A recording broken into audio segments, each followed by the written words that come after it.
So apparently now, ethical vegans are part of the elite. This is a world premiere. This is a world. Okay, so I have had a little bit of a bee in my bonnet and have been wanting to make a video about this for a couple of days, but, I haven't really been able to figure out how to say it. And I think the reason I haven't been able to figure out how to say it is that what I'm going to talk about right now is so ridiculous and so obvious and so kind of sneaky and it's just slimy. Okay, so here's this. So recently we've been hearing all of this talk about ethical vegans as the vegan elite. All right. And, it's something that just gets picked up and suddenly we're all using it and we're referring to ethical vegans as this one side of veganism while we refer to people who just kind of, just want to be a little bit maybe sloppy about the definition or maybe aren't willing to commit as these, humble, just innocent bystanders in the whole thing. First of all, let's get clear on one thing. There is one elite, all right? There are one elite. We call them the 1%, right? And then everybody else is the 99%, right? And we're all in here struggling, trying to create change or just going with the flow and keeping things going and just trying to keep our heads down and not be, the targets of, violent repressive action, right? The violent repressive action that keeps the world functioning in the way it is. And those mechanisms of violence are controlled by the elite, right? We all get that, okay? So when somebody like Jeff Nelson or even Charles Marlowe, the vegan cheetah, talk about ethical vegans as being part of the elite, what they're actually doing is completely flipping the reality.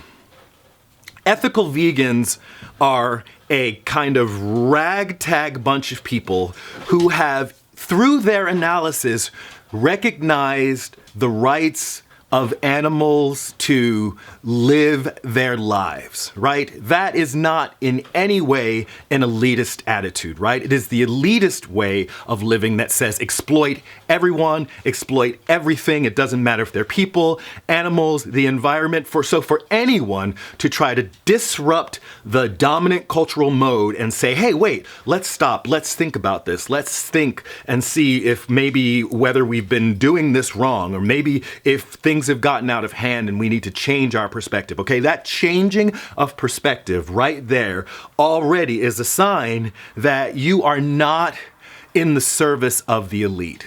Are you really going to look at those folks and categorize them as the elite when you have, say, somebody like, Jeff Nelson, who is the heir to the Armour meat fortune? And I'm sorry, Jeff, you can tell me until you're blue in the face that, your family lost the money. You are living a privileged life. You are part of the elite. That is your bloodline, dude. That is your legacy.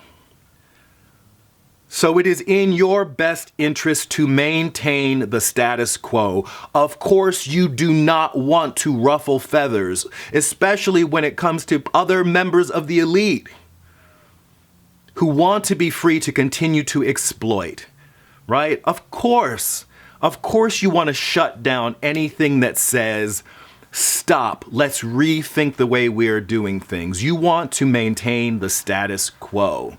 And then, of course, what you're trying to do is you're trying to win the love and affection of moderates who aren't going to do anything. They're not going to rock the boat.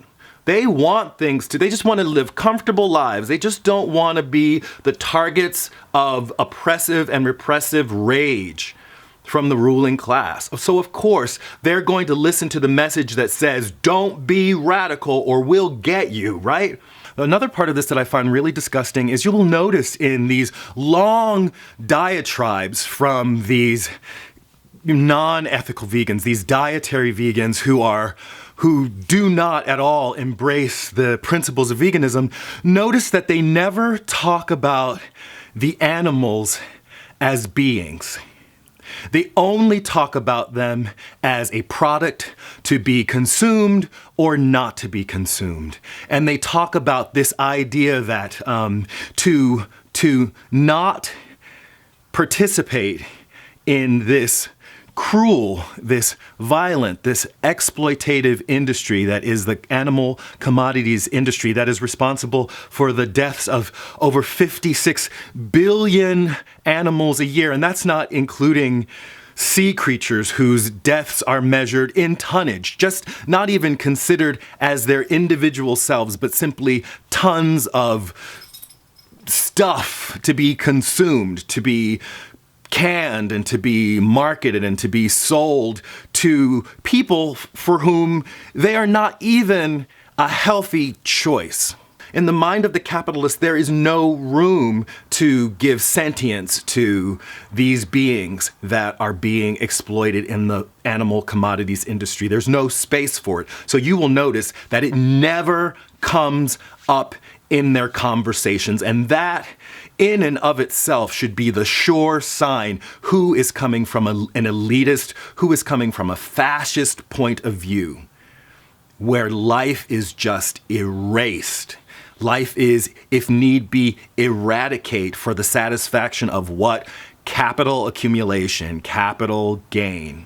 And when you're talking about capital accumulation, when you're talking about capital gain, you are talking about the elite. You are speaking their favorite language. These are the people who currently hold the power. They may not be the loudest voices on YouTube, but they do hold immense power. Jeff Nelson talks about people only doing things in terms of, their self-interest, only if they can get something out of it. But what he's talking about in that case is people's short-term self-interest. And short-term self-interest, again, has been the tool used by capitalists, used by the ruling class in their quest for domination. They know that they can get you in terms of your needs for now. In fact, they often create immediate needs by making sure people don't have enough food, or making sure that people are struggling to get access to health care,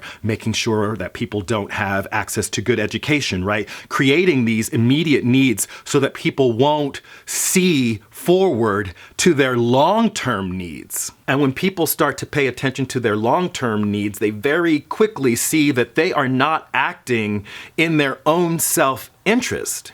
And that is something that the elite wants to avoid at all cost. People really thinking in terms of their long-term self-interest, like your long-term health, like the fate of the planet. So please, all of you folks who are out there doing your best to protect the status quo, just shut up about this elite thing, because you're really only calling more attention to yourselves and really only calling more attention to the fact that you will use any language, you will say anything to keep power squarely in its place, and that's in the place that you sit.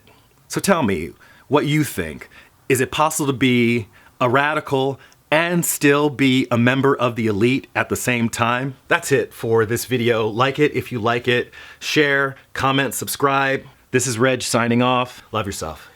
Peace. And I love myself. The world is a ghetto, big guns and dick inside.